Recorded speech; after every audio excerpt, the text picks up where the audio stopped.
AP math channel में आप सभी का हार्दिक अभिनंदन और स्वागत है। तो कैसे हैं जनाब आप सभी? आशा है आप सभी अच्छे होंगे। तो बने रहिए सदा प्रसन्न और देखते रहिए इस चैनल को अपनी सफलता सुनिश्चित करने हेतु। तो चलिए जनाब, आज हम और आप पढ़ेंगे प्रिज्म। तो देखते हैं प्रश्न। एक प्रिज्म का आधार समअष्टभुज है, इसके शीर्षों की संख्या क्या होगी? दूसरा प्रश्न है, एक प्रिज्म का आधार n भुजाओं वाला एक बहुभुज है, इसकी कुल कोणों की संख्या क्या होगी? तो चलिए जनाब इन्हें हल करते हैं। पहले देखिए,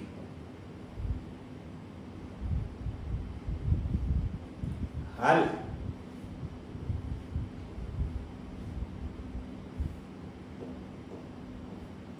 तो पहले लिखिए प्रिज्म का आधार क्या है, वो कौन सी आकृति है।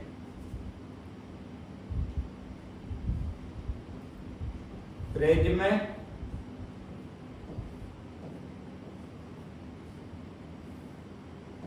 का आधार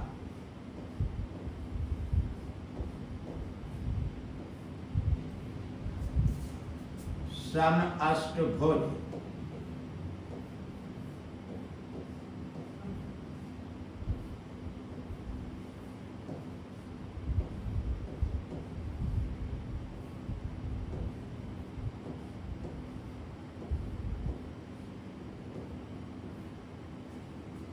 अब यहां पर लिखिए आधार में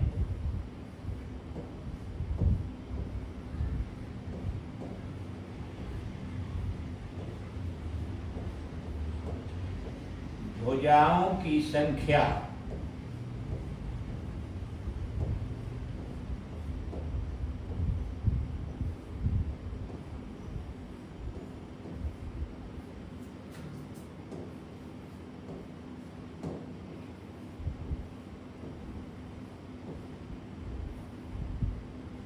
बराबर, देखिए समअष्टभुज है, अर्थात भुजाओं की संख्या हुई यहाँ पर 8। अब चलिए निकालेंगे प्रिज्म में। अतः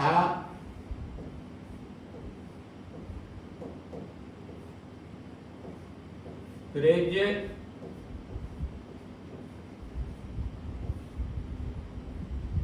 में शीर्षों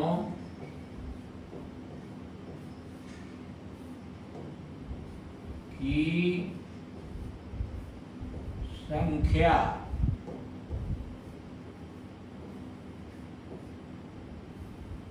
बराबर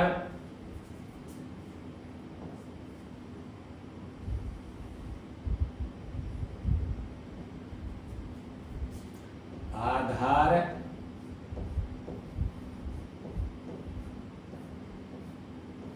में भुजाओं की संख्या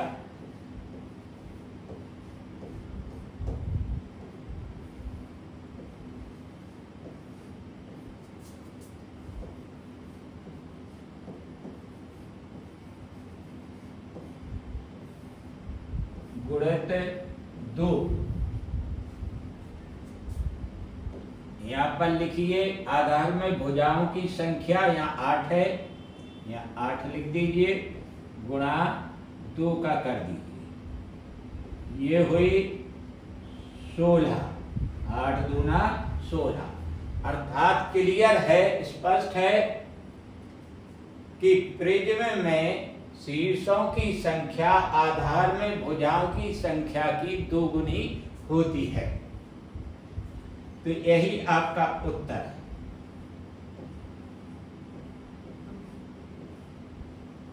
अगला देखिए, एक प्रिज्म का आधार n भुजाओं वाला एक बहुभुज है, इसकी कुल कोणों की संख्या क्या होगी? यहां लिखिए हल।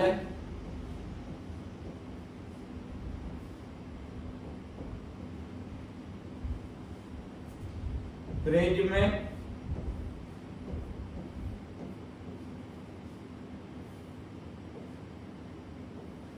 का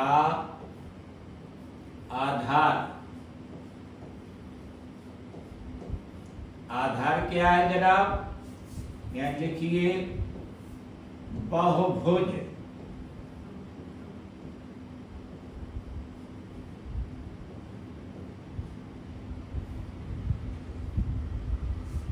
अब चलिए यहां लिखिए आधार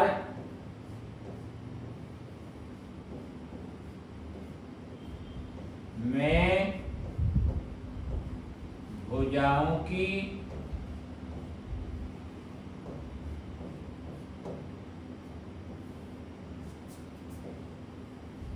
संख्या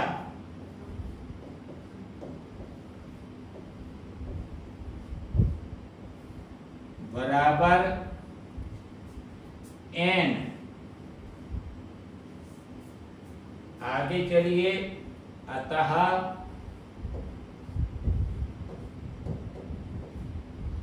प्रिज्म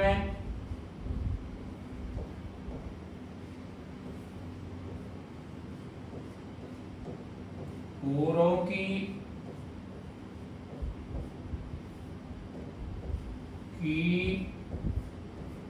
संख्या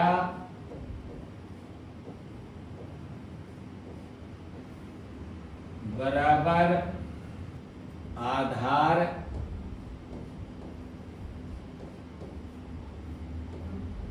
में भुजाओं की संख्या।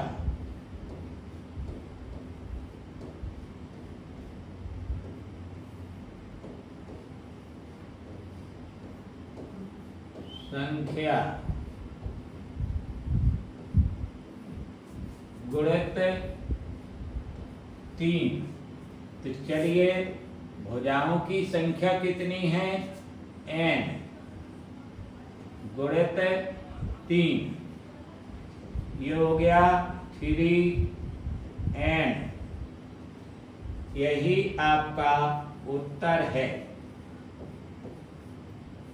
अर्थात स्पष्ट है कि किसी प्रिज्म में कोरों की संख्या उसके आधार में भुजाओं की संख्या की 3 गुनी होती है। तो क्लियर है जनाब। अब चलिए हम अगला प्रश्न लेते हैं। आयती कागज को मोड़कर 2 समसठ भुजीय प्रिज्म बनाए जा सकते हैं जिसकी लंबाई और चौड़ाई 42 सेंटीमीटर गुणित 48 मीटर सेंटीमीटर है। उनके आयतनों का अनुपात होगा। तो देखिए जनाब, आकृति से समझिए, ये 42 सेंटीमीटर है और ये 48 सेंटीमीटर है। यहां देखिए,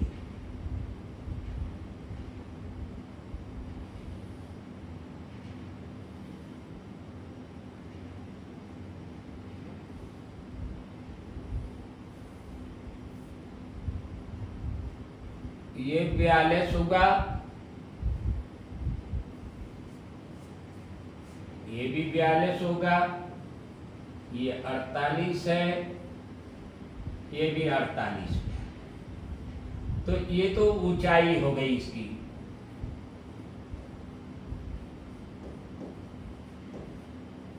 ठीक है। अब ये जो आधार है 42 सेंटीमीटर का, इसमें हम कितने से भाग देंगे कि ये आकृति बने? समसठ भुजी। अर्थात इसमें हम 42 में जब 6 से भाग देंगे तो प्रत्येक भुजा प्रिज्म की कितनी निकलेगी? 6 7 42। अर्थात ये आएगा 7 सेंटीमीटर, ये प्रत्येक भुजा समसठ भुज की। ठीक है। तो यहां पर इसी आधार पर एक तो इस तरह से मोड़ा जाएगा, दूसरा मोड़ कैसा रहेगा कि इसके हम 6 से भाग देंगे ऊंचाई में जब ये आधार रहेगा, और 42 हो जाएगी वहां पर ऊंचाई। तो फिर प्रिज्म की प्रत्येक भुजा कितनी निकलेगी? 6 8 48, 8 निकलेगी। अर्थात दो तरह से इसे मोड़ा जा सकता है। तो चलिए यहां शुरू करते हैं हल।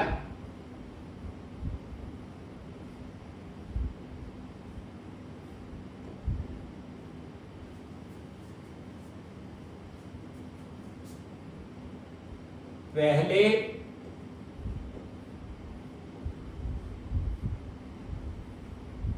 प्रिज्म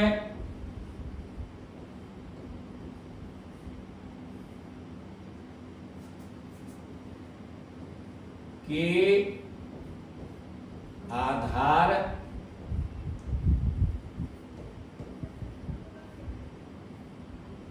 की भुजा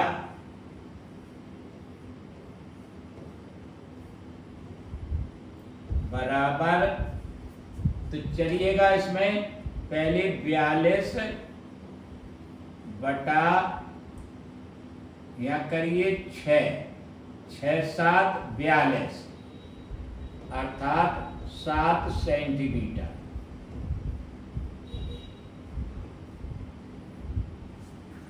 ठीक है। अब ये आकृति कौन सी बनेगी? अर्थात ये एक ऐसा त्रिभुज बनेगा जिसकी प्रत्येक भुजा कितनी होगी? 7। तो कौन सा त्रिभुज होगा? ये समबाहु त्रिभुज। तो यहां पर समबाहु त्रिभुज का पहले आप निकालिए क्षेत्रफल।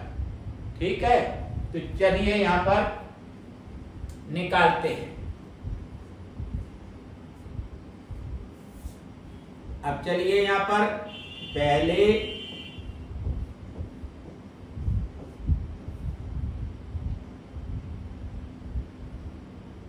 प्रिज्म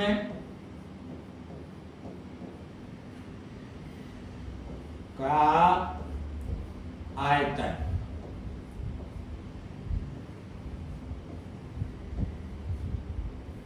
तो देखिए जनाब, आधार का क्षेत्रफल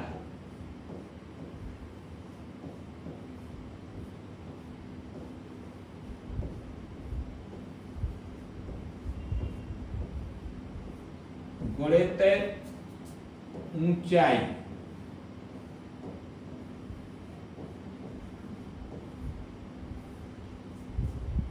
तो यहां लिखिए, देखिए समबाहु त्रिभुज का क्षेत्रफल क्या होता है? रूट में 3 बटा 4। और ऐसे ही समबाहु जो त्रिभुज होंगे वो कितने बनेंगे? 6। तो यहां 6 का पहले गुणा कर दीजिए आप, क्योंकि क्षेत्रफल एक त्रिभुज का निकलेगा जिसकी प्रत्येक भुजा 7 सेंटीमीटर होगी और ये गिनती में कितने होंगे? 6 होंगे। तो चलिए यहां पर अब लिखिए √3/4 गुणित भुजा पर वर्ग। तो इसकी प्रत्येक भुजा कितनी है? 7। यहां 7 पे वर्ग करिए गुणित, अब प्रिज्म की ऊंचाई कितनी होगी? 48, जब इस हिसाब से मोड़ा जाएगा। तो यहां लिखिए 48 इस तरह से, और ये आएगा घन सेंटीमीटर। चलिएगा, तो अब इसे इतना ही लिखा रहने दीजिए। ठीक है, आगे देखते हैं, क्योंकि जब अनुपात निकालेंगे तो सब कट जाएंगी संख्या इधर उधर। आगे देखिए, अब यहां लिखिए अब दूसरे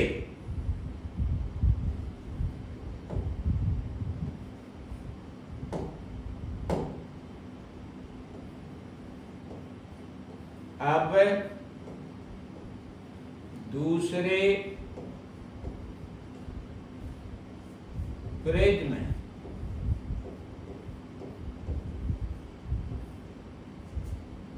के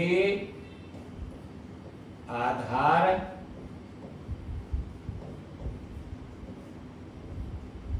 की भुजा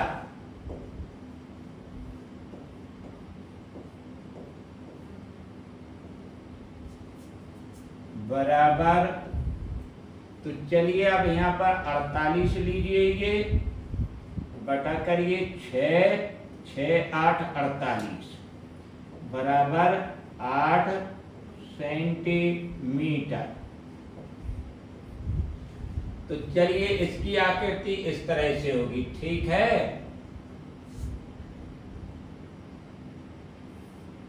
ये होगी 48 और ये होगी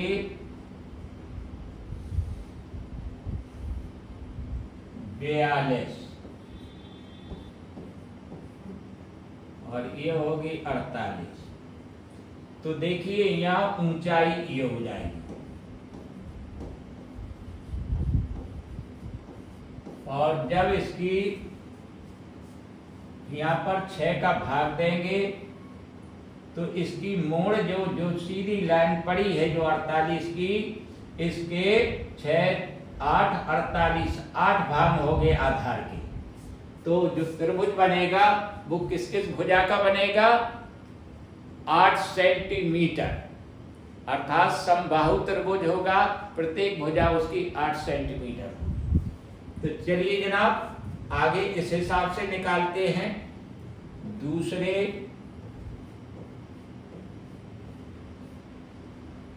प्रिज्म में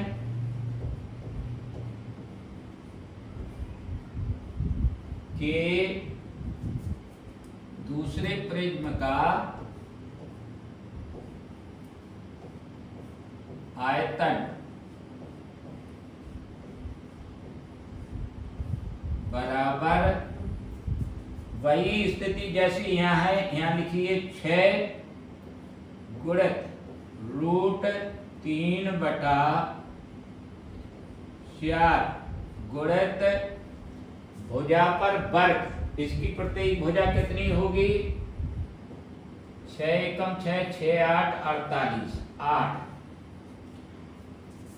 ये सेंटीमीटर।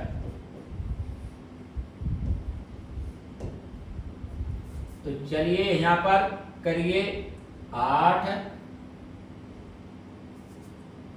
पर वर्ग गुणित ऊंचाई कितनी हो गई यहाँ पर? 42। ये भी लिखिए घन सेंटीमीटर। तो चलिए जनाब आगे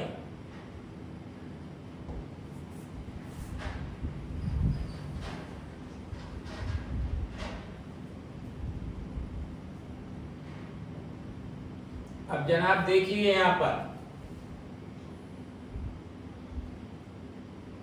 अतः यहाँ लिखिए पहले प्रिज्म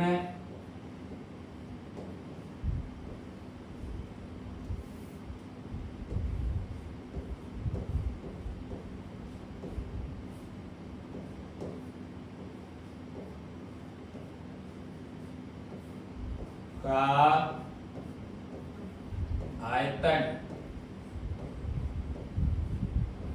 बटे दूसरे प्रिज्म का आयतन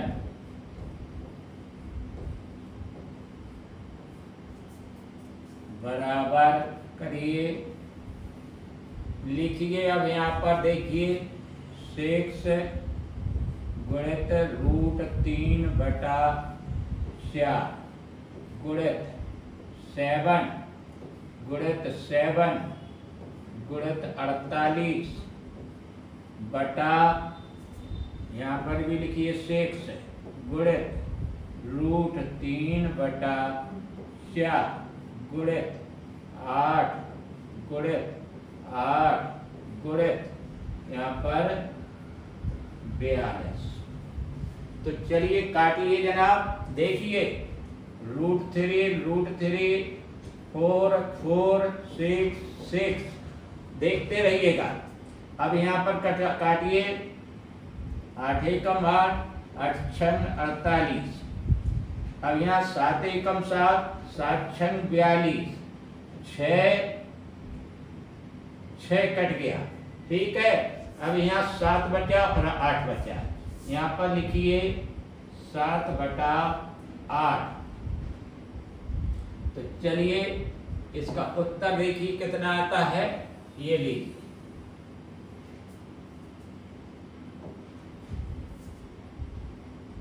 अतः पहले प्रिज्म का आयतन अनुपात दूसरे प्रिज्म का आयतन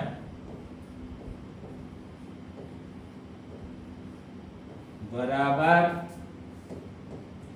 7:8।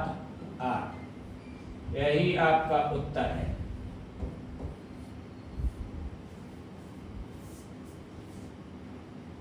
तो चलिए जनाब अगला प्रश्न लेते हैं। एक समकोणीय त्रिभुज आधार वाले लंब प्रिज्म की दो भुजाएं 6 सेंटीमीटर और 8 सेंटीमीटर है। प्रिज्म की ऊंचाई 9.5 सेंटीमीटर है। प्रिज्म का कुल पृष्ठीय क्षेत्रफल कितना है? तो देखिए प्रिज्म का आधार यहाँ लिखिए, हल।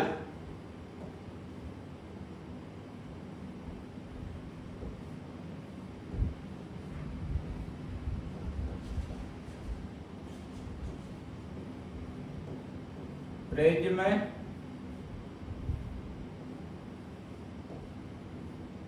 आधार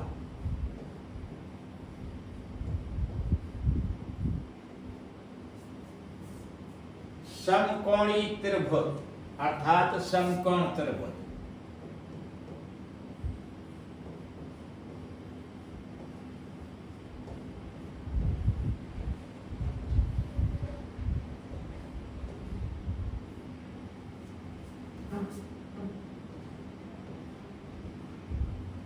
तो देखिए जनाब ये समकोण त्रिभुज है, ए बी और सी, जिसकी भुजाएं इस प्रकार है 6 8 और ये आपको AC निकालना है इसमें, क्योंकि इसमें जरूरत पड़ेगी। तो देखिए जनाब पहले समकोण त्रिभुज की ये दो भुजाएं दी हैं, तो तीसरी भुजा कैसे निकालेंगे? यहां पर तो देखिए यहां पर पाइथागोरस प्रमेय है, पाइथागोरस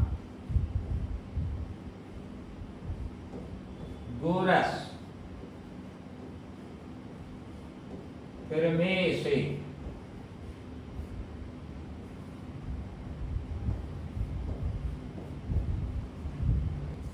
लिखिए कर्ण का वर्ग बराबर लंब का वर्ग धन आधार का वर्ग।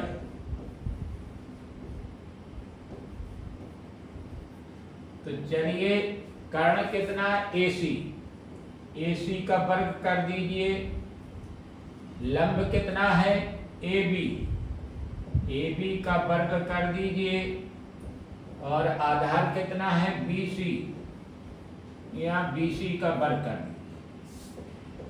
तो देखिए AC कैसे निकलेगा? AB कितना है इसमें? 6 का वर्ग करें प्लस 8 का वर्ग करें, ये 36 हुआ और ये 64 हुआ और ये बराबर कितना हो गया 100। ये AC स्क्वायर और ये AC स्क्वायर। तो चलिए जनाब आगे।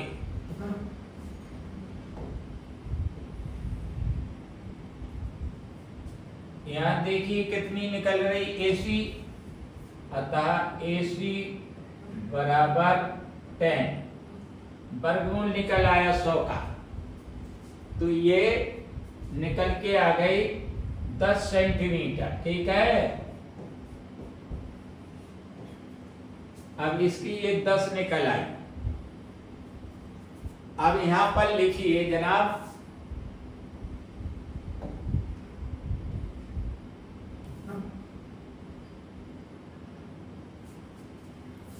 अब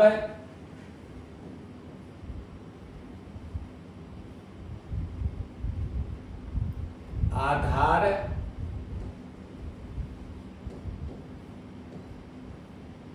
का क्षेत्रफल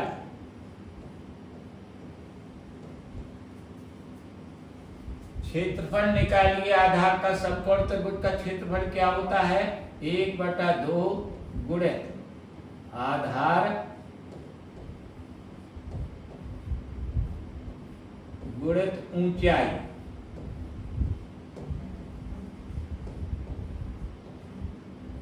तो चलिए 1/2 करिए, आधार देखिए कितना है 8 गुणित ऊंचाई कितनी है 6। तो चलिएगा यहाँ से काटिए, 2 चौको 8, 4 छम 24 वर्ग सेंटीमीटर। अब यहीं से आधार का परिमाप भी निकाल लें। आधार का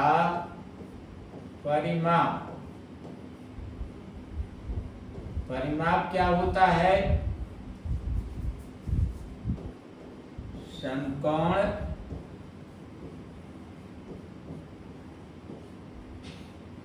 त्रिभुज की तीनों भुजाओं का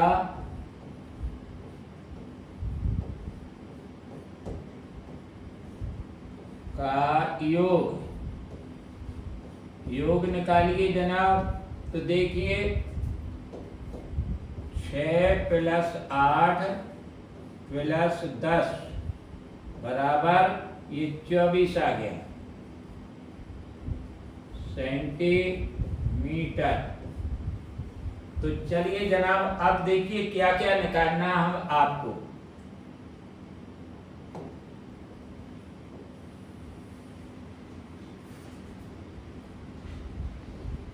यहां लिखिए प्रिज्म का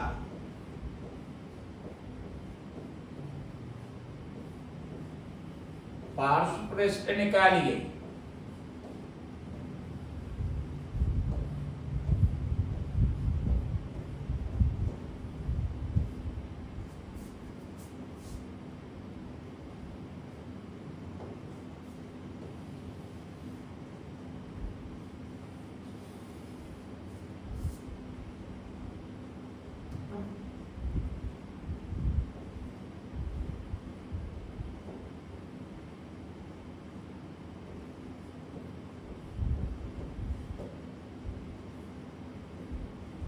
बराबर चलिए आधार का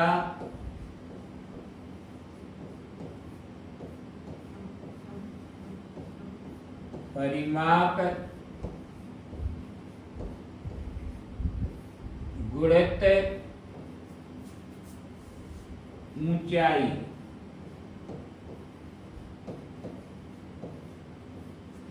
आधार का परिमाप जनाब कितना है 24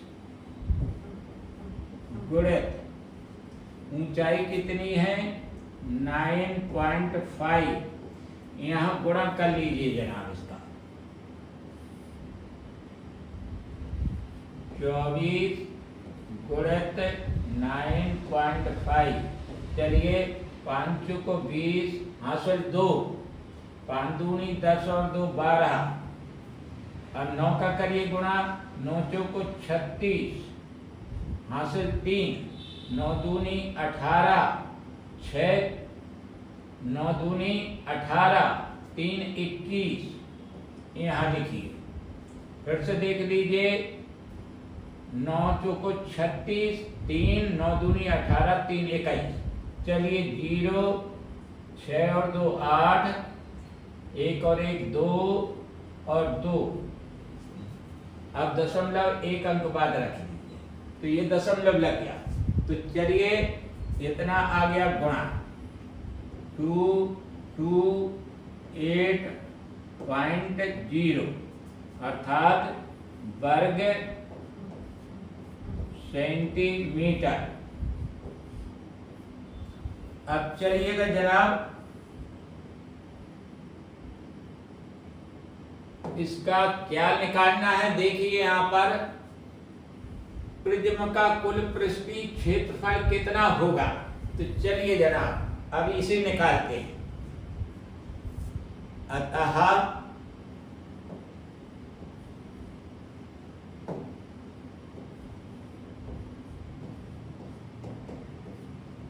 प्रिज्म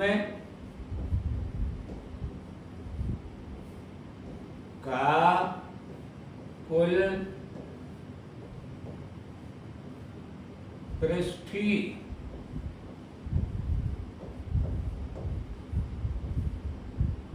क्षेत्रफल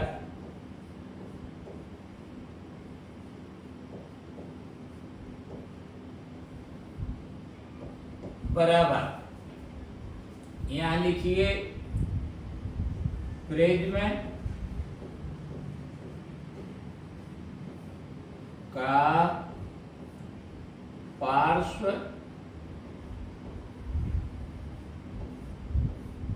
पृष्ठ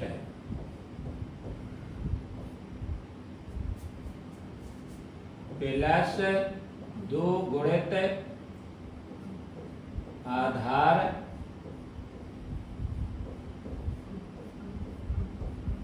का क्षेत्रफल।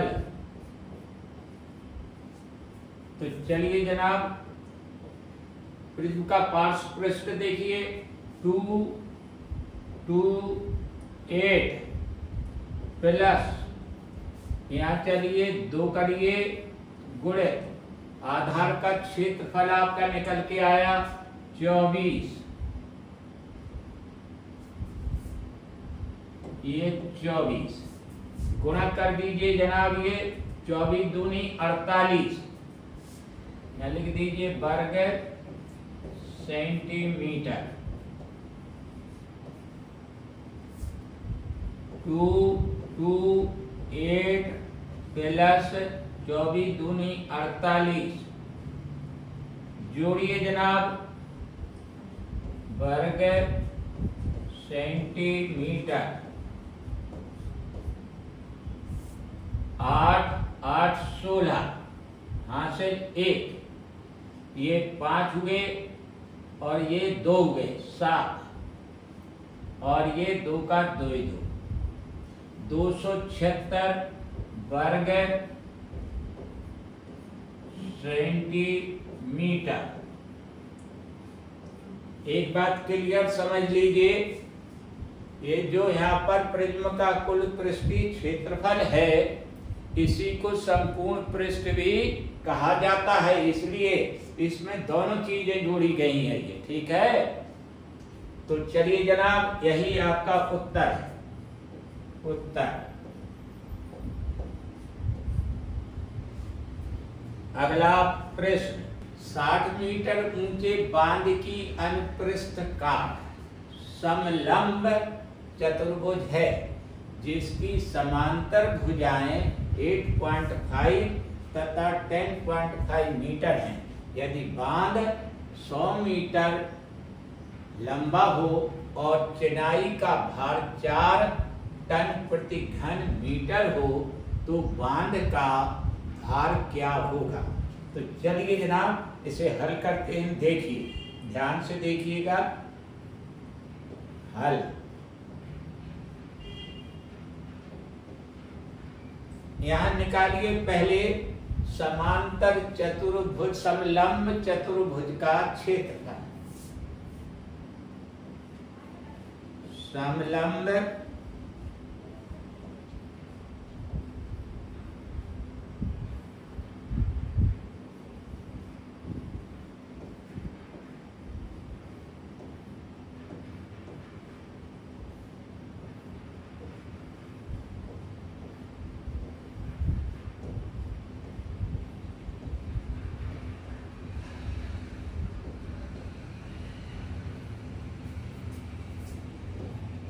एक बटा दो गुणित समांतर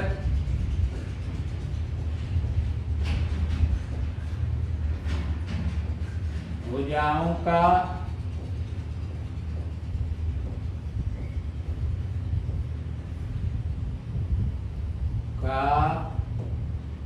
योग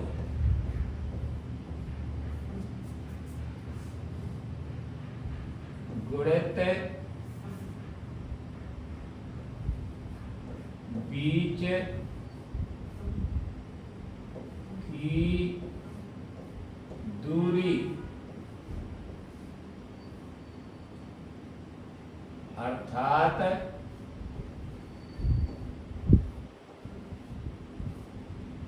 ऊंचाई।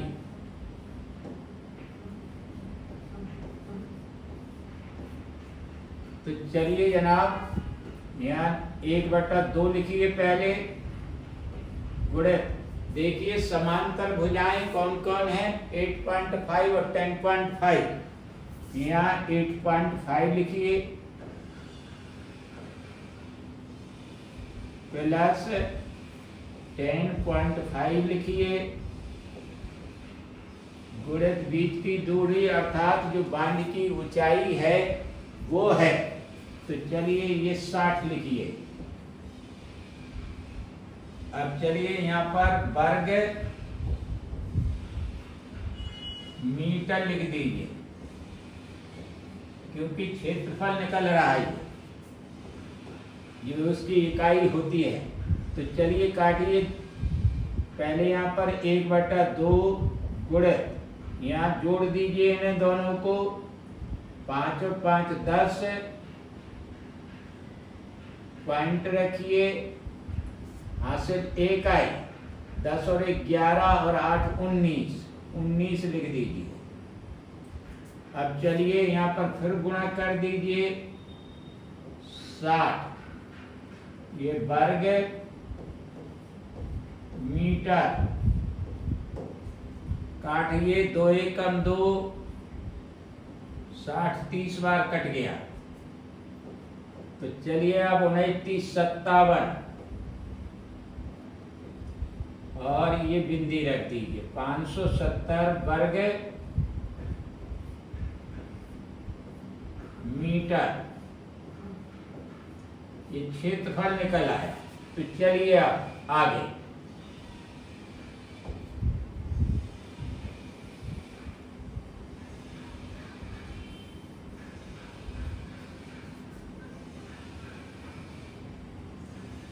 अब निकालिए बांध की मिट्टी का आयतन। अब बांध की मिट्टी का आयतन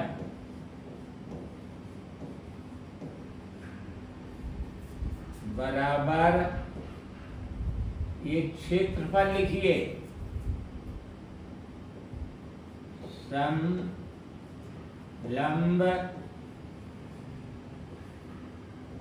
चतुर्भुज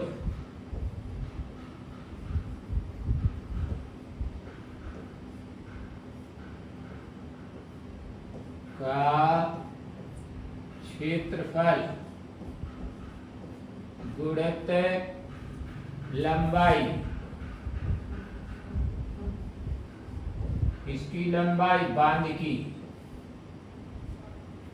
तो चलिए जनाब 570 लिखिए यहाँ पर, गुणित 100 करिए और ये घन मीटर लिख दीजिए। ये आ गया 5700 घन मीटर। आगे देखिए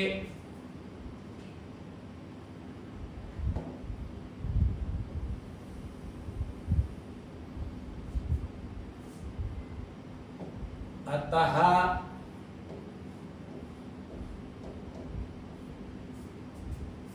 बांध का भार, क्योंकि एक घन मीटर का भार है 4 टन, तो घन आपके कितना है यहाँ पर 57,000 घन मीटर, तो इसका ज्यादा होगा। तो चलिए 4 का इसमें गुणा करना है केवल, 5700 गुणित 4 और यहाँ टन लिख दीजिए, कर दीजिए गुणा 0 0 0, 4 सते 28 और 4 पंचे 20 और 2 22, 2,28,000 टन। यही आपका उत्तर है। तो अगला प्रश्न ये रहा, एक तालाब की गहराई 2 मीटर, चौड़ाई 15 मीटर है और 3 किलोमीटर प्रति घंटे की गति से बह रहा है। उसका पानी नदी में 5 मिनट में कितने लीटर गिरेगा? तो देखिए जनाब इसका हल,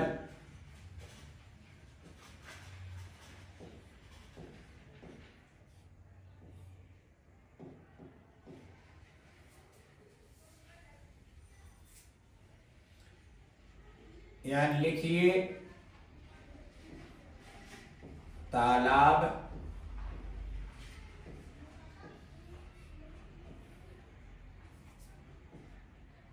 की लंबाई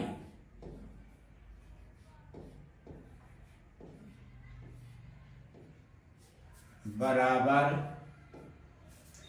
ये जो 3 किलोमीटर है इसे मीटर में बदलना है, तो बदलिए जनाब, 3 गुणित 1000, ये कितना हो गया 3000 मीटर।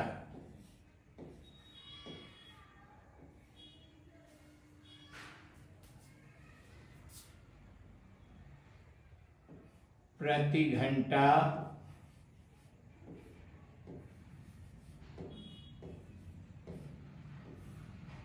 पानी के बहाव हेतु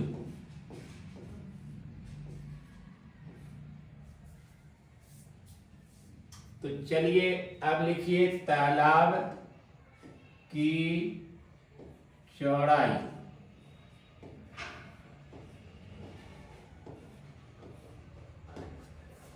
बराबर 15 मीटर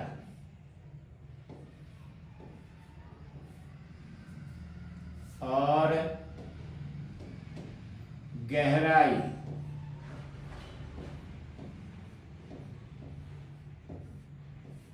बराबर 2 मीटर देखते रहिए जनाब। यहाँ पर नदी में गिरने वाले पानी का आयतन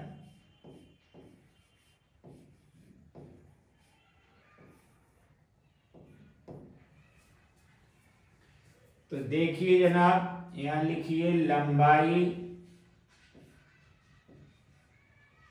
गुणित चौड़ाई गुणित ऊंचाई गहराई।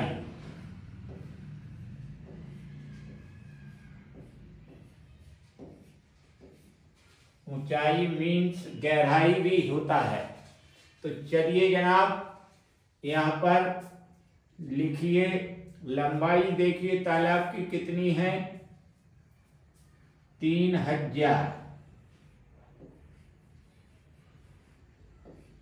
चौड़ाई कितनी है, क्योंकि जो तालाब में पानी है वही तालाब से पानी निकल रहा है और कहाँ गिर रहा है, नदी में।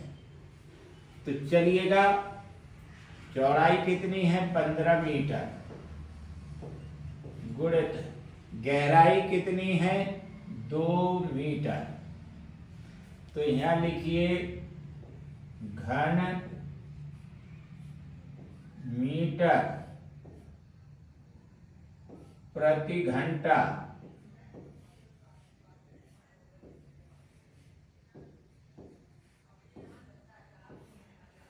तो चलिएगा जनाब इसका गुणा करिए, 15 दूनी 30 और 3 30 तिया 90। यह 90 लिखिए और 3 आगे बिंदी और बढ़ा दीजिए। ये हो गया घन मीटर प्रति घंटा।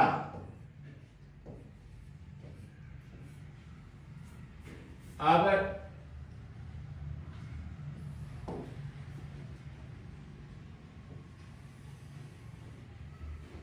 अर्थात नदी में पानी गिरने की दर कितनी है, प्रति घंटा 90,000 घन मीटर। इतना पानी प्रति घंटा गिर रहा है।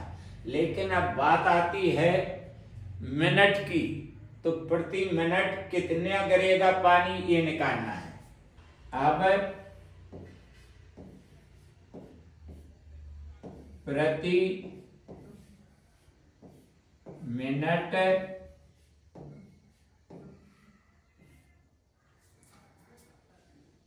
नदी में गिरने वाले पानी का आयतन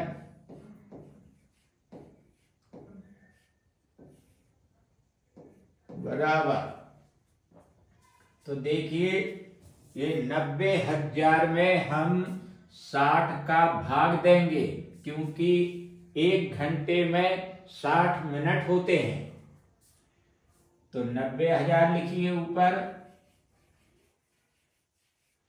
बटे करिए 60, एक बिंदी कटा, 6 से ये विभाजित करिए, 6 एकम 6, 3 बचा, 6 पंचे 30 और ये 2 बिंदी।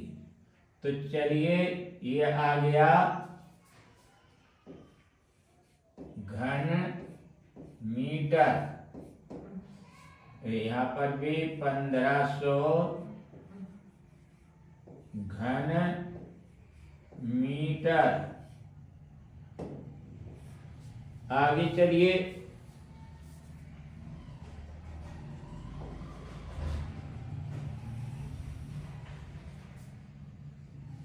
तो देखिए अब 5 मिनट में भी कितना पानी गिरेगा नदी में, ये देखिए यहाँ पर 1 मिनट में गिरने वाले पानी का आयतन इतना है, तो 5 मिनट में ज्यादा गिरेगा, 5 से हम गुणा कर देंगे।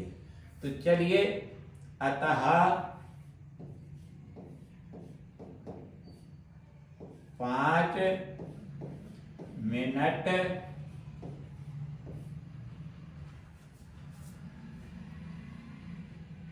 में नदी में गिरने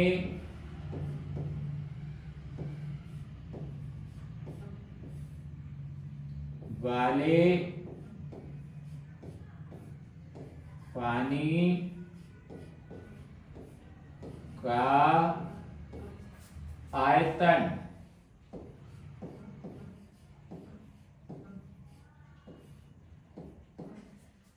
तो चलिएगा यहाँ लिखिए 1500 गुणित 5।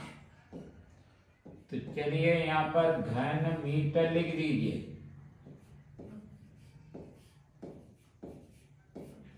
और यहाँ पर गुणा कर दीजिए 15 5 75, ये 7500 घन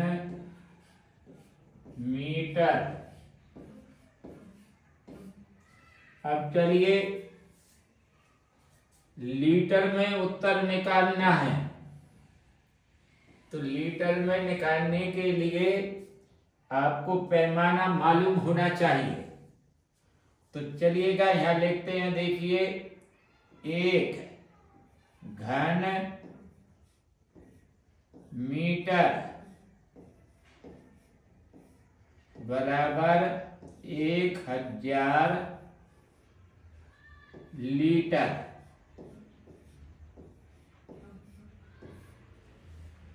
तो देखिए अब ये है 7500 घन मीटर,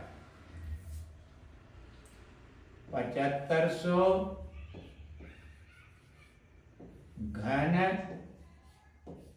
मीटर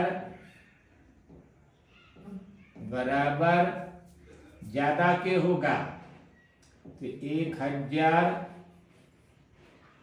गुणित 7500,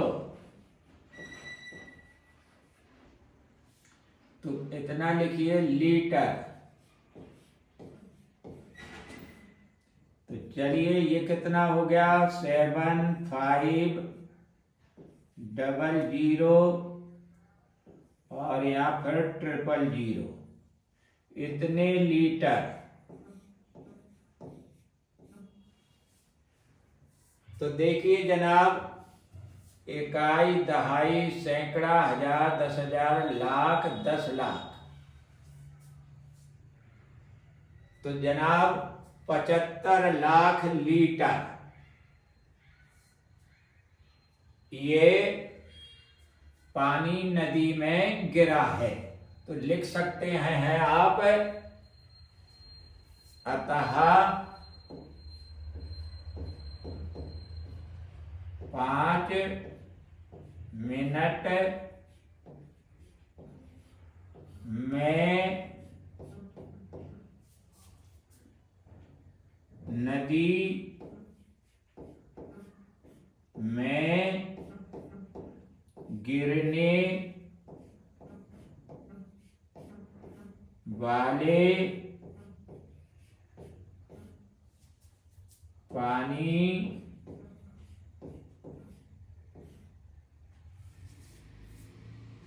की मात्रा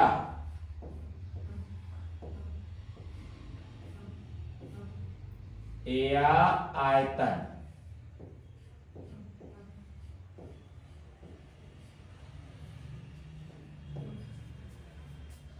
बराबर कितना, 75000 लीटर।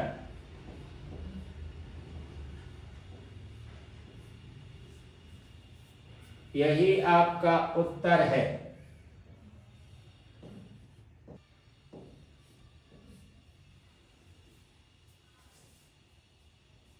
तो चलिए जनाब अगला प्रश्न लेते हैं। एक समबाहु त्रिभुज आधार वाले एक प्रिज्म की प्रत्येक भुजा 14 सेंटीमीटर है। यदि प्रिज्म का आयतन 1960 सीसी है तो प्रिज्म का कुल पृष्ठीय क्षेत्रफल वर्ग सेंटीमीटर में कितना होगा? तो चलिए जनाब इसका हल।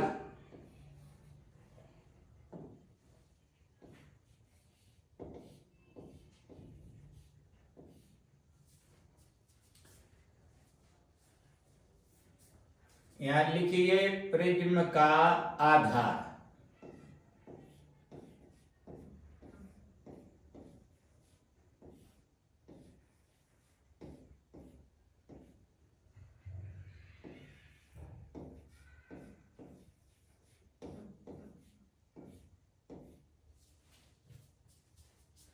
समबाहु त्रिभुज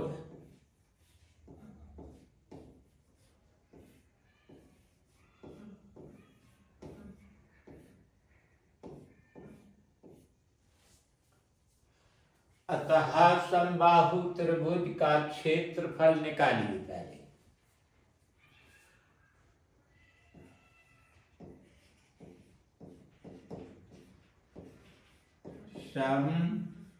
समबाहु त्रिभुज का क्षेत्रफल, सूत्र आपको मालूम होना चाहिए, होगा भी। √3/4 गुणित करिए भुजा पर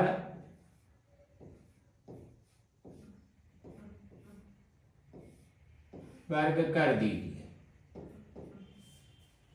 जो प्रिज्म की प्रत्येक भुजा 14 सेंटीमीटर है वही त्रिभुज की होगी, क्योंकि आधार तो उसी का है वो समबाहु त्रिभुज। तो चलिए √3 लिखिए, यहाँ बटा 4 करिए, गुणित करिए और भुजा 14 है, इसे 2 बार लिख दीजिए आप गुणा के रूप में, ठीक है। और ये काय में नाप है सेंटीमीटर में, तो इसे वर्ग सेंटीमीटर लिखिए। तो चलिए जनाब काटिए। 2 दूना 4, 2 सत्ते 14, 2 एकम 2, 2 सत्ते 14। अब चलिए 6 सत्ते 49, यहाँ 49 लिखिए और √3 लिख दीजिए, ठीक है। ये वर्ग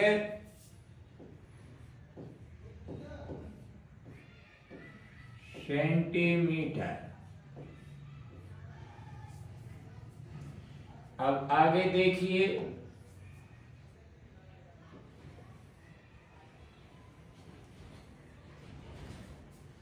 यहां पर समबाहु त्रिभुज का परिमाप भी निकाल के रखिएगा।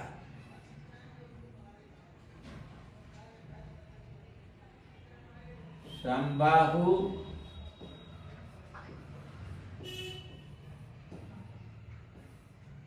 त्रिभुज का परिमाप बराबर तीनों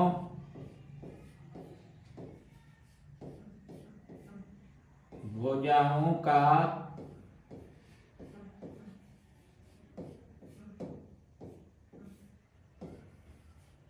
योग 14 + 14 + 14 बराबर 42 सेंटीमीटर। तो चलिए जनाब, समबाहु त्रिभुज का परिमाप निकल आया है। समबाहु त्रिभुज का परिमाप तीनों भुजाओं का योग होता है, तो समबाहु त्रिभुज है, इसलिए तीनों भुजाएं जुड़ गई हैं। अब चलिए यहां पर निकालना है प्रिज्म का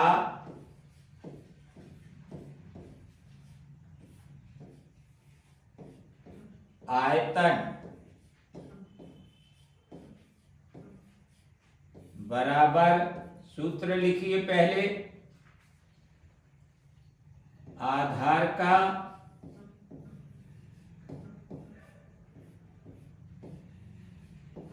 क्षेत्रफल गुणित ऊंचाई,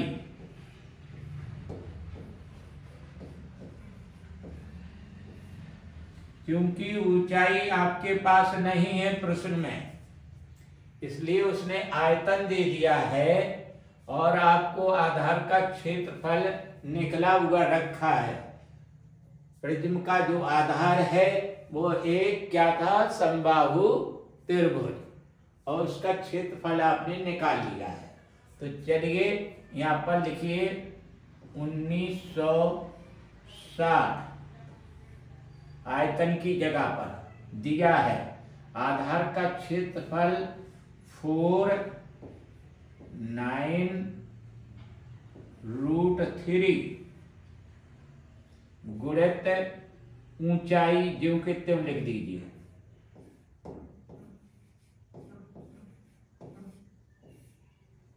तो चलिए यहां से ऊंचाई निकाल लेंगे हम।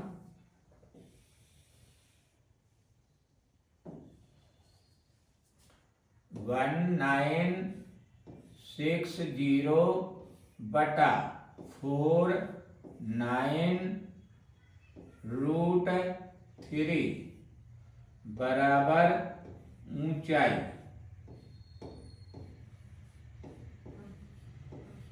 ठीक है, तो चलिए काटिए। 4 चौको 16, अर्थात 49 से ये 4 बार कट जाएगा। देखिए ये और ये बिंदी, अर्थात 40 बार कट गया, बिंदी भी आ गई वहां पर। ठीक है, तो ये 40/√3 बराबर ऊंचाई निकल आई है। तो चलिए जनाब, ऊंचाई निकल आई आपकी। तो अब चलिए हम पहले पार्श्व पृष्ठ निकालेंगे। तो देखिए जनाब, प्रिज्म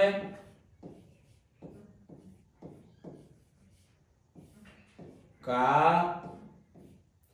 पार्श्व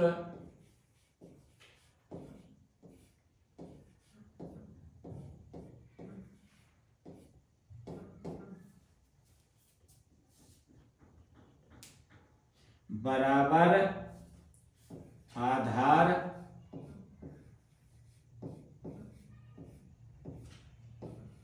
का परिमाप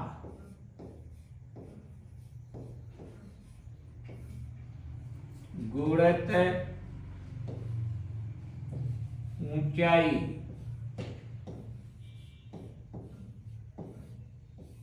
तो चलिए जनाब, आधार का परिमाप देखिए कितना निकला था, 14×3=42 गुणित ऊंचाई यहां पर आपको मिल गई 40/√3।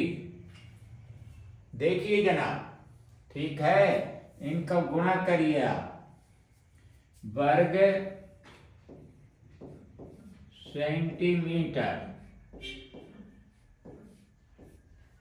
तो चलिए गुणा कर दीजिए 0, और चलिए 4 का गुणा करें, 4 दूनी 8, 4 चौको 16/√3। इसमें जरूरत पड़ेगी आपकी, देखिए यहाँ पर गुणा कर दीजिए, कोई फर्क नहीं पड़ेगा। √3 बटा √3 का ऊपर नीचे गुणा इसमें करिए जनाब, वर्ग सेंटीमीटर। आगे देखिए,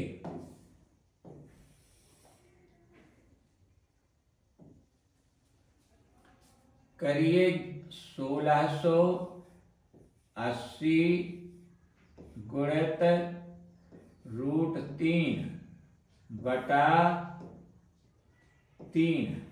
3 से काटिए यहाँ पर, वर्ग सेंटीमीटर। 3 से काटिए, 3 पची 15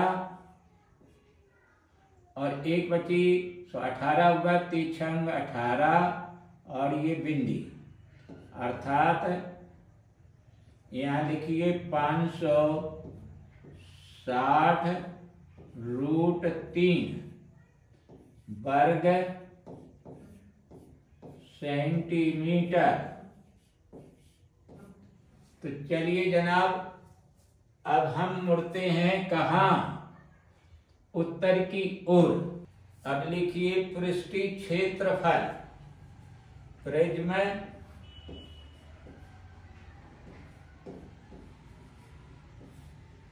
का पृष्ठीय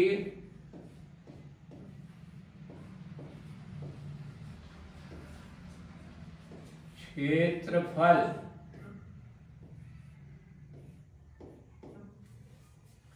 तो चलिए पृष्ठीय क्षेत्रफल के लिए क्या करेंगे आप, यहां पर लिखिए पार्श्व पृष्ठ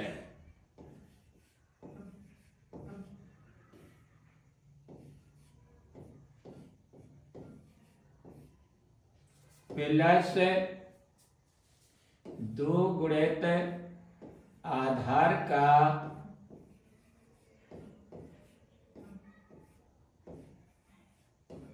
क्षेत्रफल।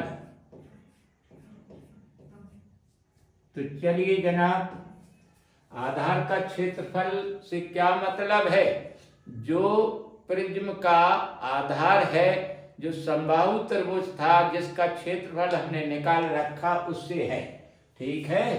तो पार्श्व पृष्ठ आपके जस्ट सामने दिख रहा है, 5 6 0 √3 प्लस करिए 2 करिए, समबाहु त्रिभुज का आधार आधार कितना निकला था, आधार का क्षेत्रफल, ये देखिए समबाहु त्रिभुज के आधार का क्षेत्रफल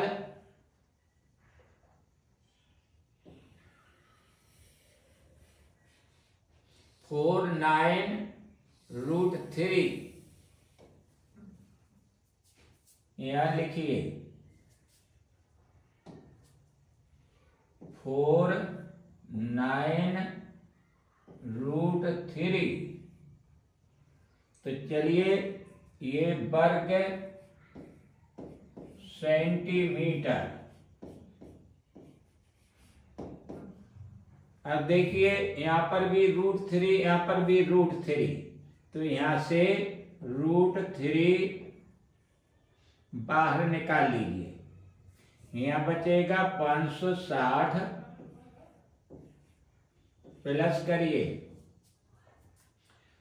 और यहां से √3 निकल गया, तो यहां पर बचा 49, 2 गुणित 49 वर्ग सेंटीमीटर। तो चलिए जनाब, √3 560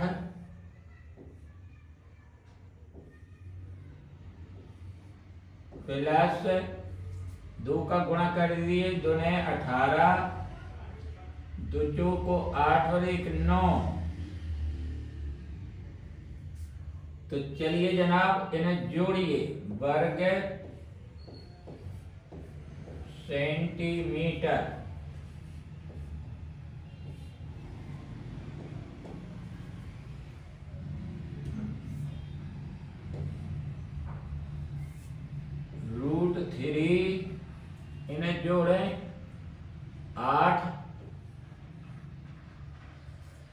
और चलिए 9 6 15 हासिल 1, ये 6। तो इस तरह से लिख दीजिए इन्हें √3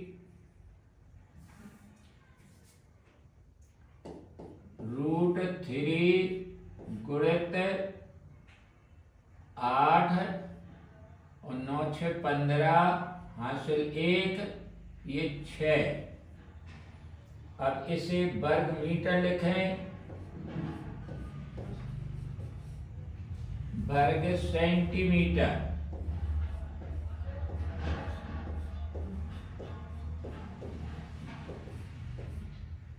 आगे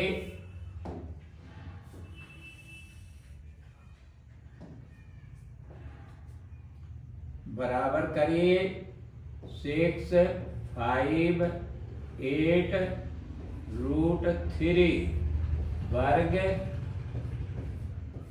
सेंटीमीटर। यही आपका जनाब उत्तर है।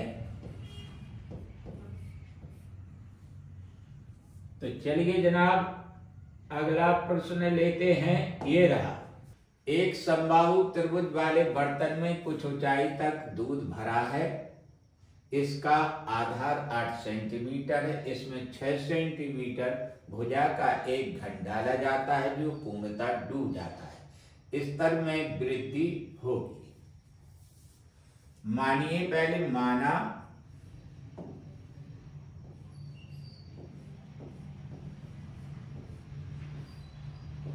दूध के स्तर में वृद्धि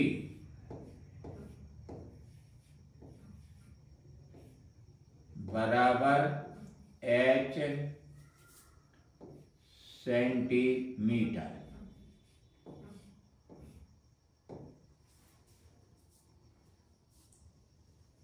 देखिए, एक सीधा साधा नियम, कोई भी बर्तन हो, जब उसमें पानी अथवा दूध या तरल पदार्थ भरा जाता है तो वह बर्तन का आकार ले लेता है। और जब ऐसे बर्तन में जो पानी से भरा हो अथवा दूध से भरा हुआ हो कोई वस्तु डुबोई जाती है तो वह अपने आयतन के बराबर दूध विस्थापित होता है या पानी विस्थापित होता है। तो चलिए इसी नियम को तहत ये प्रश्न सॉल्व होगा। तो देखिए,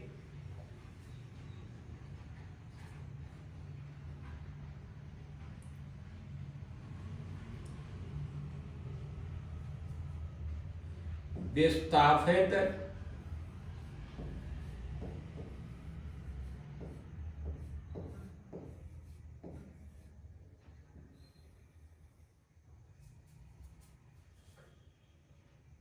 दूध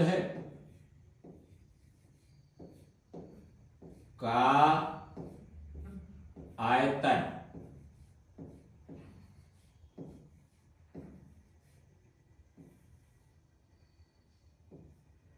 बराबर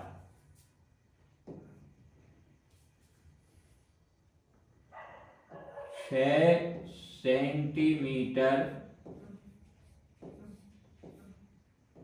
वाले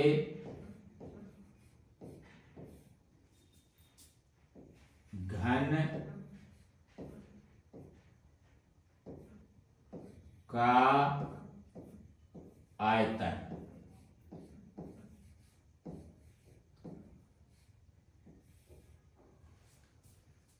अब देखिए,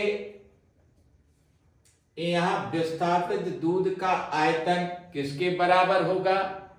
ये लंब प्रिज्म, क्योंकि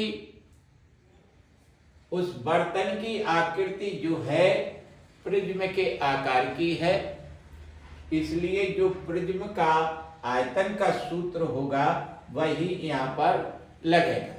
ठीक है, तो चलिए विस्थापित दूध का आयतन तो लिखिए, यहां पर देखिए समबाहु त्रिभुज है के आकार का बर्तन है, ये उसका आधार है लंब प्रिज्म का। तो यहां पर लिखिएगा √3/4 समबाहु त्रिभुज का हम सूत्र लगा रहे हैं, यहां पर उसका क्षेत्रफल निकाल रहे हैं। तो देखिए जनाब, आप गुणित करिए भुजा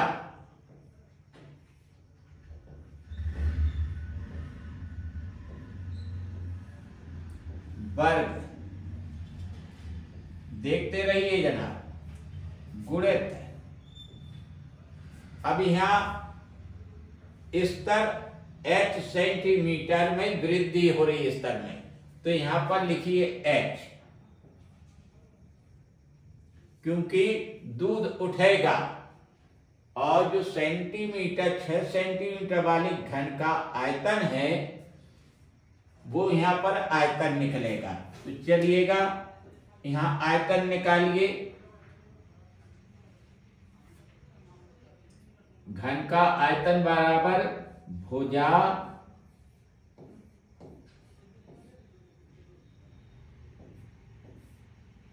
घात 3 की, ये घन के आयतन का सूत्र है। ठीक है, तो चलिए अब यहां पर देखिए, रखिए इनकी।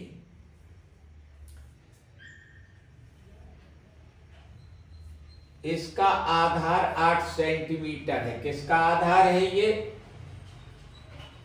लंब प्रिज्म के बर्तन का आधार है ये 8। तो देखिए यहां पर ये भुजा है, यहां पर लिखिए अब √3/4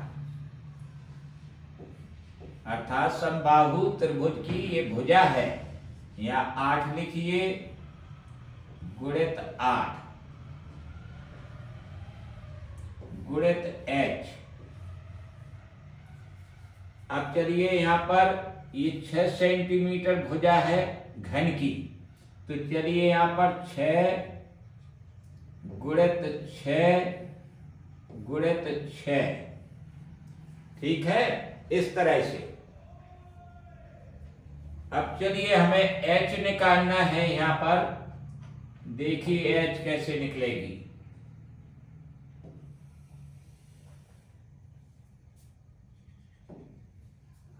अब यहाँ h लिखिए, आप बराबर करिए यहाँ 6 गुणित 6 गुणित 6।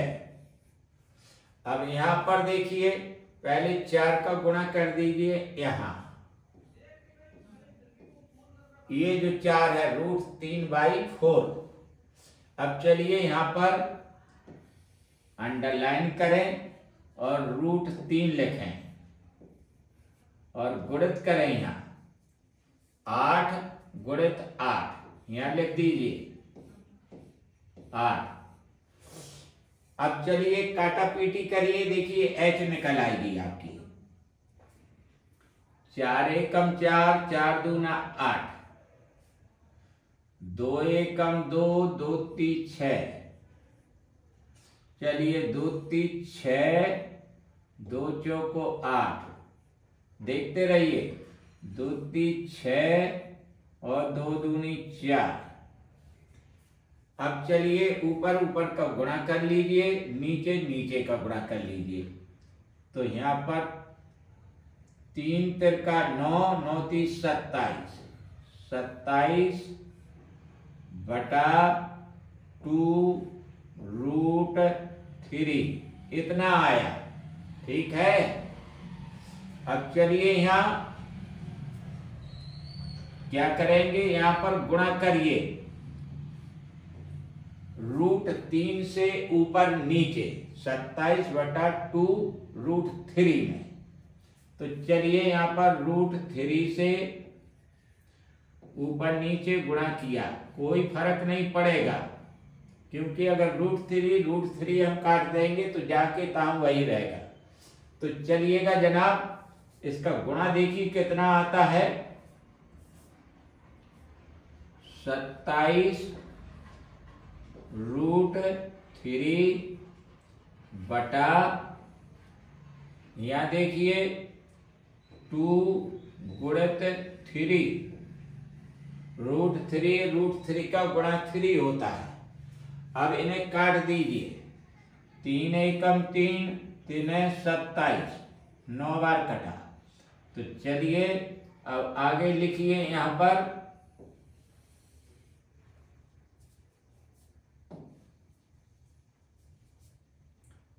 9/2 √3, ये h निकल रही है आपकी, h निकल आई। यहां पर लिख दीजिएगा h का मान जहां आपने माना था। तो देखिए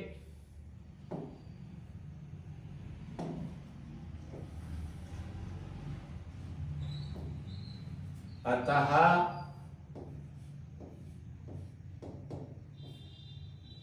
दूध के स्तर में वृद्धि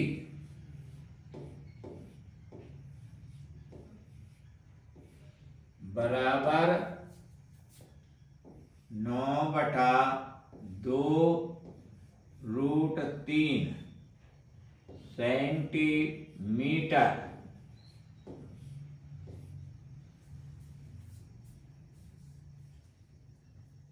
यही आपका उत्तर है।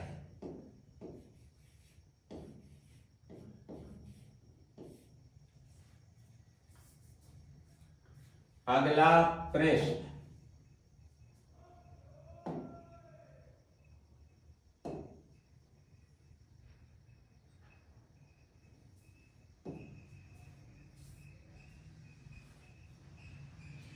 एक समलंब प्रिज्म जिसका आधार 8 सेंटीमीटर तथा 10 सेंटीमीटर विकर्णों वाला एक समचतुर्भुज हो और उसकी ऊंचाई 9 सेंटीमीटर हो, तो उस प्रिज्म का आयतन कितने सेंटीमीटर क्यूब होगा।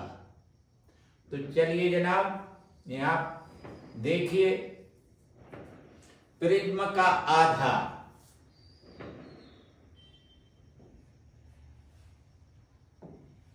हल,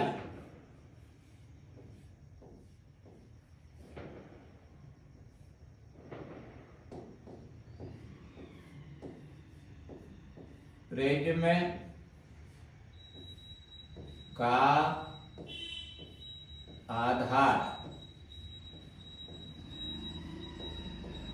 आधार क्या है प्रिज्म का, देखिए समचतुर्भुज।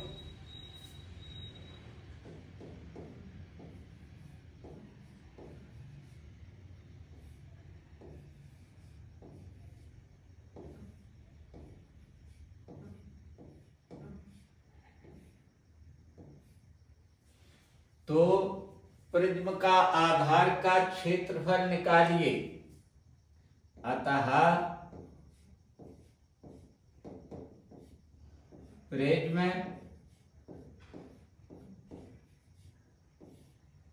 के आधार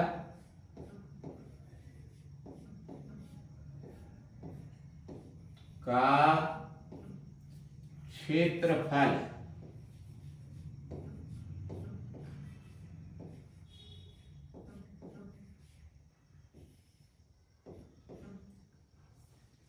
अर्थात समचतुर्भुज का क्षेत्रफल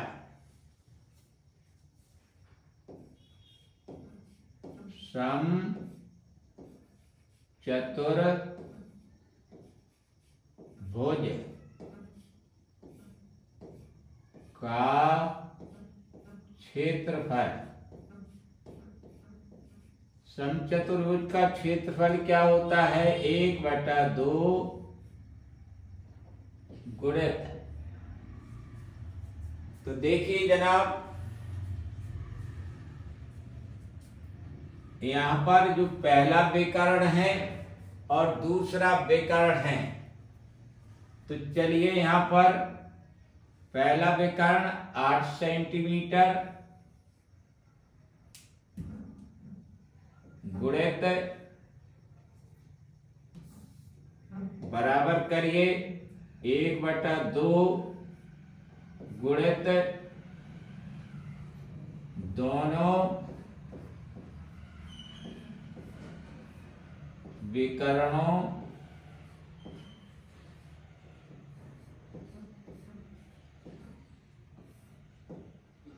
का गुणनफल।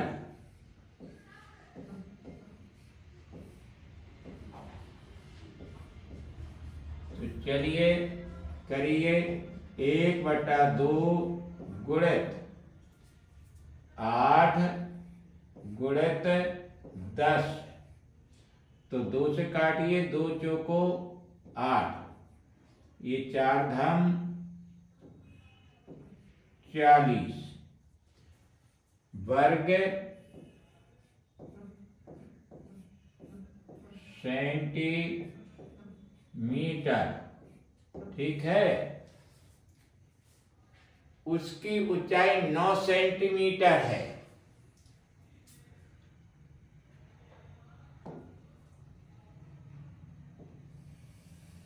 चलिए, अतः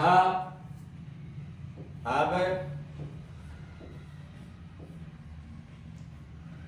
प्रिज्म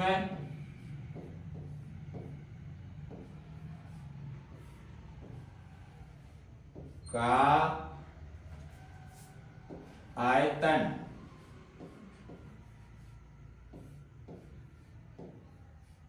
बराबर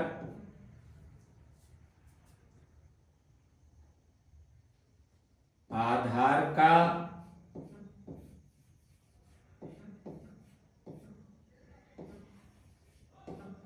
क्षेत्रफल गुणित ऊंचाई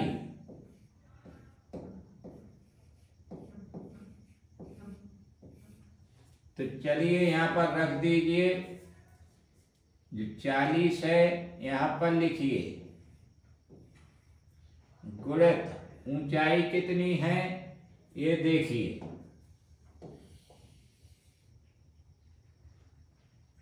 9 सेंटीमीटर। यहां 9 लिख दीजिए। ये लिखिए अब घन सेंटीमीटर। आयतन की इकाई 9 चौको 36, 360 घन सेंटीमीटर। यही उत्तर है आपका। अगला प्रश्न, एक समबाहु त्रिभुज आधार वाले समलंबी प्रिज्म का क्षेत्रफल 141 सेंटीमीटर है और प्रिज्म का आयतन 9870 सेंटीमीटर है। प्रिज्म का पार्श्वपृष्ठ क्षेत्रफल कितना होगा? तो देखिए हल।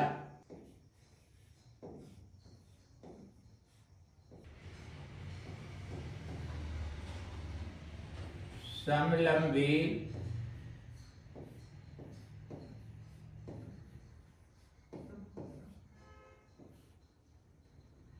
प्रिज्म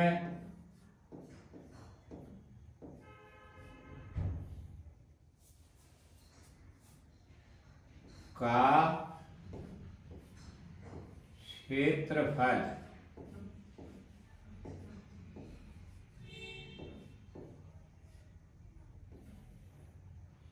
बराबर समबाहु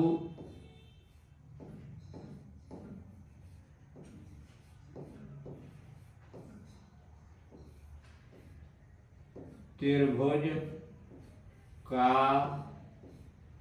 क्षेत्रफल।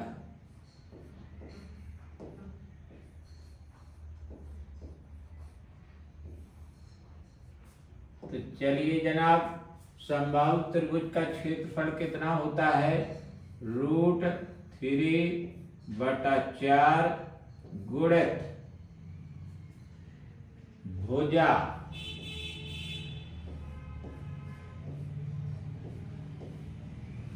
पर वर्ग। ठीक है। और समलंबी प्रिज्म का क्षेत्रफल कितना दे रहा है, यहां लिखिए 141। तो चलिए जनाब यहां पर लिखिए 141 गुणित 4 बटा √3 बराबर भुजा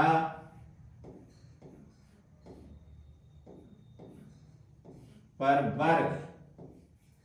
तो देखिए यहां पर पहले ऊपर 4 का गुणा कर लें। ठीक है। तो चलिए यहां पर 4 एकम 4, 4 चौको 16, हासिल 4 एकम 4 और 1 5, 564 हुआ। अब चलिए यहां पर क्या करेंगे आप, देखिए √3 का मान रखिए 1.73 और यहां पर लिखिए भुजा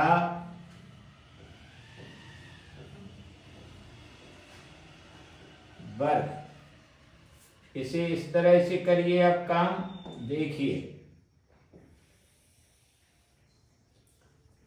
इसे इस तरह से लिखेंगे, 0.2 अंक बाद है इसलिए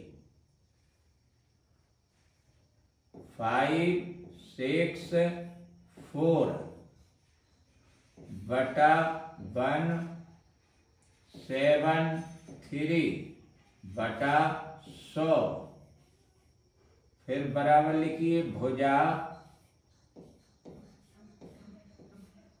वर्ग। तो चलिए यहाँ पर 564 गुणित 100 बटा 173 बराबर भुजा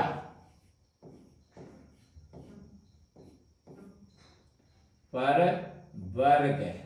तो चलिए यहाँ पर इक्वल भुजा पर वर्ग, तो यहाँ गुणा करिए इसका 56400 बटा 173 बराबर भुजा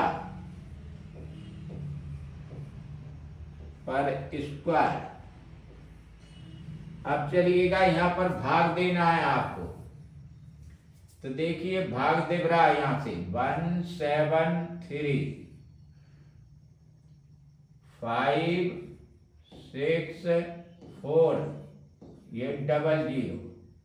तो चलिए भाग दीजिए 17 3 क्या 3 लिखिए यहाँ पर 3 का 9 और 21 2 3 एकम 3 और 2 5 घटाइए 14 में से 9 गए 5 बचा, हासिल 1 आई 2 होगा बचे 4। अब चलिए बिंदी उतारिए 1। अब फिर करिए भाग 17 दूनी 34 2 रखिए यहाँ पर और 2 का गुणा करिए 173 में 2 3 6 2 7 14 हासिल 1 2 एकम 2 और 1 3। तो चलिए यहाँ ये बचा 4 हासिल 1 आई ये 0 बचा और चलिए 1 बचा। अब फिर 0 उतारिए यहाँ पर, फिर अब दीजिए भाग कितने बार जा रहा 17 छक्का 102 यहाँ 6 रखिए और 6 का गुणा 173 में करिए 6 3 18 हासिल 1 6 7 42 और 1 43 3 हासिल 4 6 एकम 6 6 4 10। चलिए 2 शेष बचा इतना आया आपका 326 है। तो चलिए यहां पर लिखिए आगे।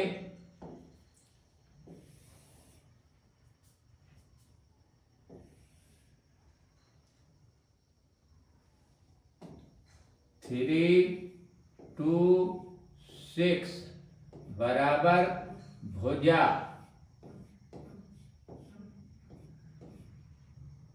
पर वर्ग। अब चलिए इसमें रूट लगाइए। 326 लिखिए बराबर भुजा। तो देखिए 326 का अब हम वर्गमूल निकालेंगे। वर्गमूल निकालिए 326। तो देखिए यहां से पीछे से जोड़ा बनाइए 1 और 1 3 का जोड़ा बन गया। ठीक है। अब चलिए इस तरह से भाग दीजिए। यहां पर 1 एकम 1 या 1 लिखिए और नीचे 1 रखिए। अब यहाँ प्लस करिए 1, तो यहाँ पर रखिए 2 और 3 में से 1 घटाइए 2 बचा। अब चलिए पूरा जोड़ा उतारिए 2 6। देखते रहिएगा जनाब। अब भाग कितनी बार जाएगा देखिए, 8 बार चला जाएगा। यहाँ पर लिखिए 8 और यही 8 आप यहाँ उतारिए। अब 8 का गुणा 28 में करिए। 88 64 की 4 हासिल 6। तो चलिए 8 दूनी 16, 4 20 और 2 22। तो चलिए यहाँ पर ये बच रहा 2, छोड़ दीजिए इसे। 18 आ गया वर्गमूल इसका। ठीक है। निकटतम 18 लिख दीजिए यहाँ पर। ये भुजा निकल आई आपकी भुजा।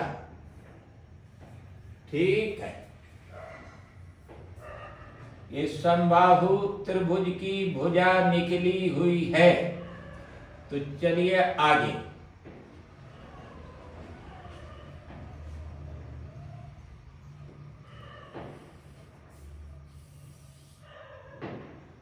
अब देखिए यहां पर समलंबी प्रिज्म का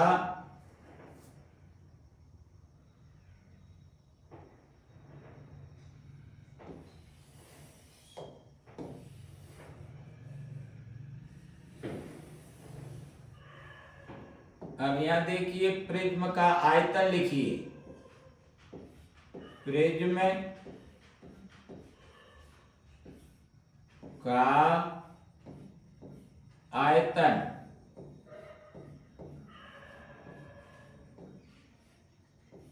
बराबर आधार का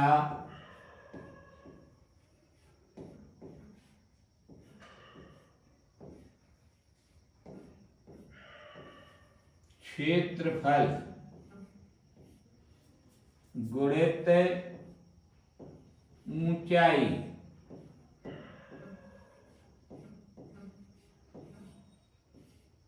तो चलिए आयतन देखिए कितना लिखा।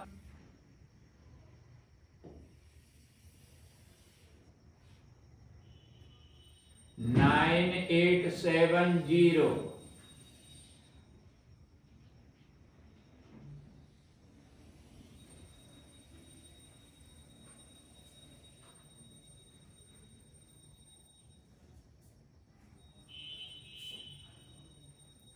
नाइन 9870 बराबर आधार का क्षेत्रफल कितना है 141 गुणित ऊंचाई। ऊंचाई लिखी रहने दीजिए।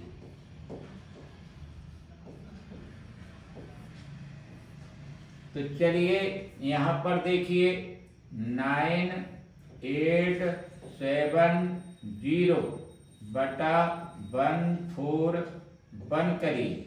यहाँ ऊंचाई देखिए कितनी आ गई।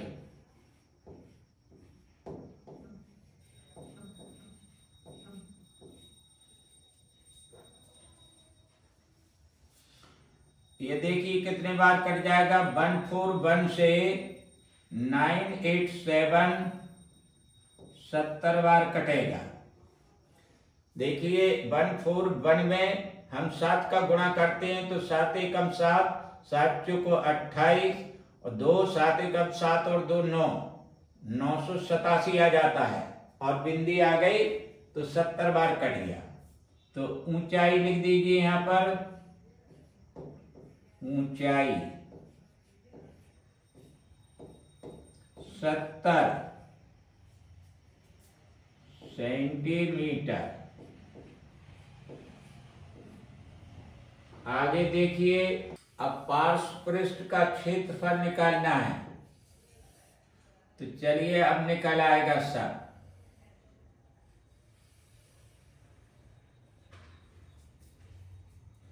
अब यहां निकालिए समबाहु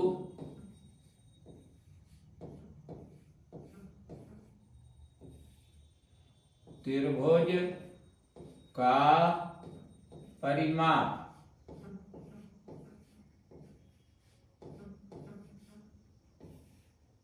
बराबर 18 प्लस 18 प्लस 18।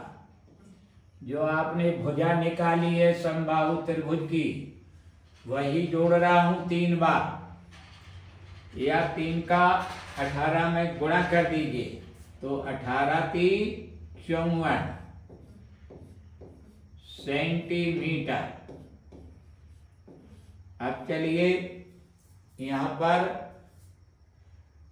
प्रिज्म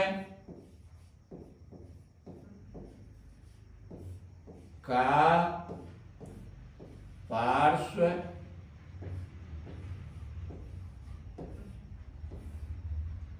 पृष्ठ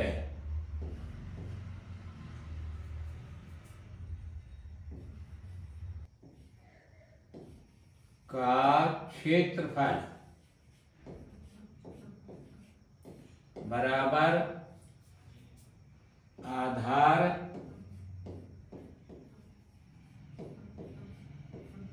का परिमाप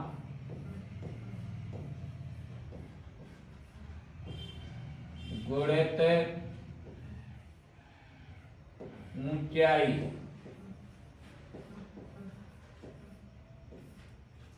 तो देखिए जनाब, आधार का परिमाप ये निकला है। समबाहु त्रिभुज है प्रिज्म का आधार।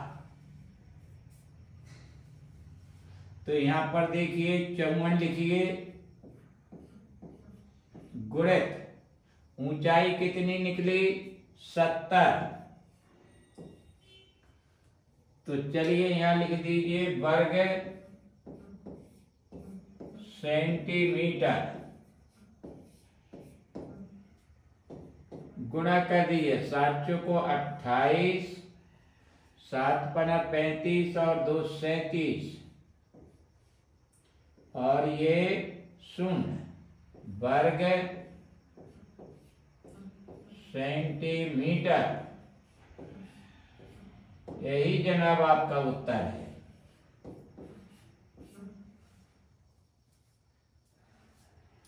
क्षेत्रफल पर अगर आप ध्यान देते हैं अच्छी तरह से, इसमें कोई शक नहीं है कि क्षेत्रफल जरा कठिन तो पड़ता है, लेकिन ऐसी कोई बात नहीं है। आप अभ्यास करिए, सब कुछ आएगा आपको। आप होशियार हैं, काबिल हैं। तो जनाब, मैंने अपनी तरफ से भरपूर प्रयास किया आपको समझाने का, और आशा है आप निश्चित तौर पर समझते होंगे। बस जरूरत है जरा अध्ययन की, तो उसका रिवीजन करिए, आपको सब कुछ समझ में आएगा। अगर वीडियो अच्छा लगा हो और समझ में आया हो तो इसे लाइक, सब्सक्राइब और शेयर अवश्य कीजिए, और बने रहिए प्रसन्न, देखते रहिए चैनल को लगन के साथ। हम आपकी सफलता के लिए मंगल कामना करते हैं। अंत में आप सभी को नमस्ते।